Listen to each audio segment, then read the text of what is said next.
Hey guys, welcome back to the channel. Happy New Year. It's the 1st of January 2018. You're on Hello Crypto. It's Jason Pizzino. Today I have got my little experiment that I have been thinking about putting together, and I'm finally doing it now. It's the 1 year hold experiment. And if you've been watching my channel for a bit, or you follow me on Facebook, or you're even just friends with me and you're watching this, you know how much I hate the Hodl bullshit. But I thought I would put it to the test and do an experiment for 1 year.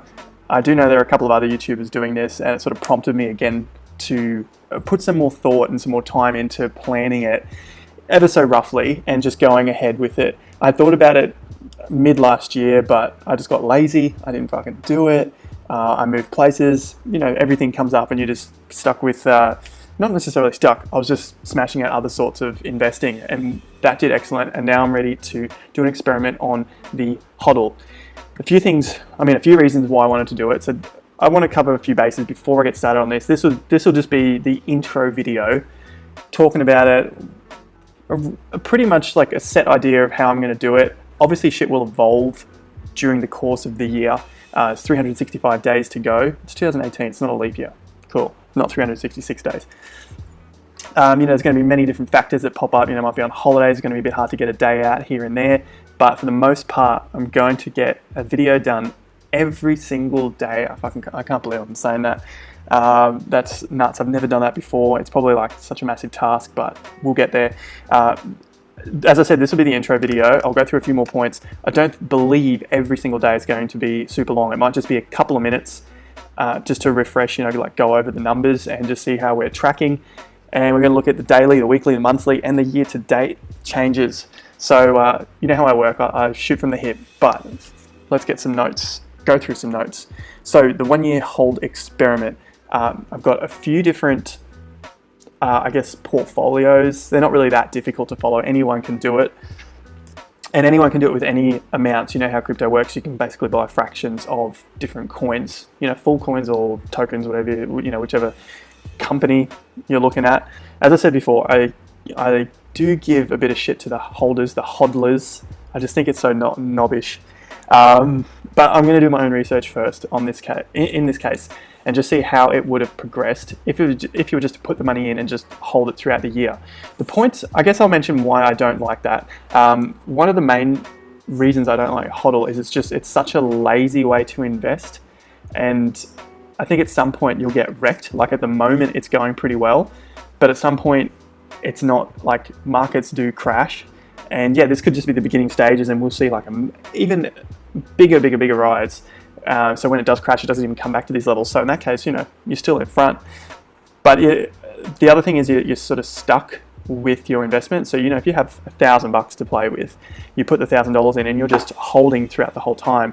You can't really do anything else, so you're sort of seeing all these other coins bouncing up and down, and that might be a better idea for you just to stay put in your particular coin. But in that case, you're gonna have to like research that coin really, really well and feel like that is the only coin for you. Or if you've got 1,000, you want to split it between 5, a couple $100 in each. It's not really going to get you anywhere. In these early stages, we don't know what coins are going to survive and what coins aren't. Now, when I say coins, I'm just referring to coins, tokens. I don't get really technical into that shit. People will disagree. Coins, tokens. At the end of the day, you're making money, I'm making money, who cares? So that's where I roll with that. In the early days, you don't know which companies are going to survive. Like in the tech boom, you didn't know eBay was still going to be around, or Amazon was still going to be around, or Yahoo, which crashed, or AOL. That shit's gone. I think it's still around, but it's really not one of the mainstays that you would think of when you think of the tech boom nowadays. So as I said, you don't know which ones are going to be around. That's why I don't think the hold strategy is a great thing long term. If you've got an exit strategy for the hold, that could be another thing. That will be another option to get out. You get 1,000% return, or 2,000 or 10,000, whatever it is, and you're like, sweet, I'm out of this one, and you look for another one. That's one option. But just holding and thinking it's never going to come down, I think that's naive. So that's one of the reasons I don't like that. I did mention flipping allows you to use flipping does allow you to use the market's money. When I mean flipping, you get a peak in one of these coins, say like Ripple lately. This is 1st of January, so yeah, late December, Ripple's had a stellar run, and you could look to exit at the top of that and then move it into something else which hasn't had a move yet. So you're continuing to turn over the market's money. So you've made profits, you take some of the profits out and move it into something else. That's also a strategy, so that you're not leaving all of the profits on the table. I had that happen to me when I first started around Stratus time, when Stratus was booming. That shit took off. And then you just watched it for months and months and months and months just come all the way back down. Meanwhile, it would have been better to just take it out at the pumps, put it into Bitcoin and move on. Like, we all know that from other markets, that things pump and dump, but for some reason in crypto, everyone just wants to hodl. That's why we're doing the experiment. We'll figure it out. I've already mentioned the other point, and that was that you can sell down some of your position and move it into something else. The next few points, daily vids, they're going to keep me accountable for what I'm doing. So I like the idea of getting a nice quick video out, connecting with you guys on the daily. It's going to make my channel grow, and that's another point I've got in there. That's another good thing. So for anyone that's interested in, getting off to a start with the channel or something else, there's a reason to be doing something every day, and there's a few reasons to be doing it, so that you're not just trying to make a video for the sake of making a video. And sometimes that does come across, that's life. But at the end of the day, you've got to be putting out a lot of content if you want to be creating an audience. And I want to start connecting with more people in the crypto world, because I think there's a lot of potential to find some really good like-minded people. And I'm not saying that as a blanket case of just, everyone likes crypto, yay, that's not what it's here for. It's, I don't know, there's other people out there that have got really good ideas, and I'd like to connect with those people as well. And I think a YouTube channel is a really great way to, I guess, put your best foot forward and get out there. The other point is the consistency just creates good habits across the rest of my life. That goes for anything else you do. I've seen it happen before. That's why it's kind of a no-brainer to be doing this, and it's a bit of a challenge at the same time. So, if there's something you're looking to do, you're sort of hitting a few, that's the word, that's a saying, killing a few birds with one stone. So you're getting a few things covered in your life with the one point. The last reason is I love to do it. This is what I used to do as a kid. I used to take stats from the football matches, as nerdy as it is. I'd get all the stats from the weekend and start creating my own charts of, who's leading the ladder. And even though you could just pick that shit out of the newspaper, I used to love doing that. So this is just another way to do it. It's kind of a hobby habit, looking at numbers all the time, seeing how they all relate to each other, and seeing if we can find some other patterns in there. And in the meantime, creating content. So that's the main reasons why I'm doing it. Now let's get down to the points of the discussion. So before I bring out the spreadsheet, I will go through what they are. We've got 3. There's a top 15 diversified. So this is the top 15. I've left Bitcoin Gold in there. It's basically the top 15 from the 1st of January, around the point where, it's the new daily chart. So around 10 a.m. in Queensland, that's when we get the changeover from the days. That's when it's midnight UTC time.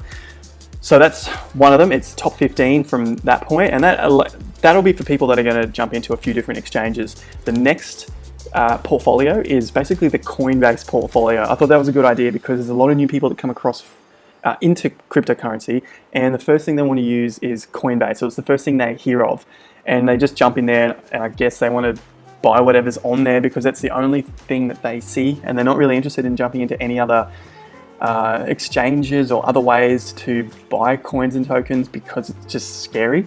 And Coinbase is a pretty easy way to buy and sell. So I'll have a Coinbase portfolio, and I'm going to rate them all against each other. And then the last one is just super easy, just Bitcoin.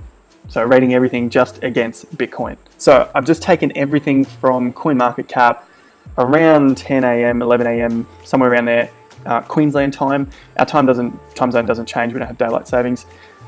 And then I've got the top 15 that you can see there, and I've broken them down into the top 5 being 10% of the 15 grand. So that's my starting total that I'm using, 15 grand. If you don't have 15 grand, use 1500. If you don't have 1500, use whatever you've got and just divide it accordingly, and you'll get the same results. The next 10 of them are all 5% each. So I've got 50% at the top, 50% at the bottom. Hopefully in this case, if some of those move up and overtake the ones at the top, they will get a nice big growth, but then obviously the same happens from the top if those ones slip out. It's just a way to look at it, and I think that sort of spreads the risk a bit further down the line. So yeah, and then I've just broken up the best I can. I'm putting 1,500 into each of the top 5, 750 into the bottom 10, and just rounded that to the available coins that I could get for approximately that price. So for example, you can see Bitcoin, I got 0.108 because at the time I was putting this together, Bitcoin was $13,917 USD. So that gives me $1,503. So pretty much just kept it at around those figures, 1,500, as rounded as I could, and ended up with 15,000 down the bottom. So that goes all the way down: Ripple, Ethereum, Bitcoin Cash, Cardano, Litecoin, IOTA, NEM, Dash, Stellar, Monero, EOS, Neo, Qtum, and Bitcoin Gold. I reckon Bitcoin Gold is going to slip out and we won't see that again. Might have a few little pumps and dumps, but yeah, I think that's just the way that one will go. I would like to put Zcash or something else in there, but just to keep it strict and not move the rules around too much, that is what I'm doing. So, as I said, they're the coins that relate to the amount of capital that I have given to each of the coins. That's the starting portfolio if you go across to column L.